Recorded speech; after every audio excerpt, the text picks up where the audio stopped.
आज पवित्र विश्व ध्यान दिवस माने वर्ल्ड मेडिटेशन डे। किंतु ये ध्यान दिवस रे अनेक पचारुचंती जे गोपाल भाई जे आमे ध्यान कला बेलू को आम मन रे चंचलता सृष्टि होउची। वास्तव रे आम भागवत कहिचंती एमन स्वभावे चंचल केबे हे न रहे निश्चल। मन चलचंचल रहिबो तापरे भी आपण माने केमिति ध्यान करिवे, केमिति प्रतिदिन ध्यान करिवे। आपण माने जानिछंती गोटे कथा जे 4 घंटा सोइबा जहा 20 मिनिट ध्यान करिबा ताहा स्वामी विवेकानंद कहिथिले। तेणु आपण माने केमिति ध्यान पुणी करिवे सेति पई प्रथमे कपालभाति 15 मिनिट करिवे। तापरे आपण देखिबे ध्यान रे एमिति मग्न रही जिवे।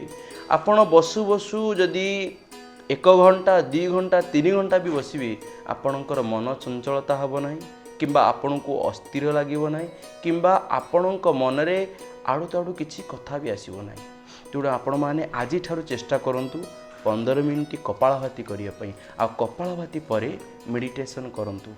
खाइबार 6 घंटा परे हिसाब कर देबे आपण कपालभाति करिवे। आ कपालभाति केमिति करिवे ता निश्चित भाव में मु आपण माननकु बुझेइबी, देखैबी, शिखैबी।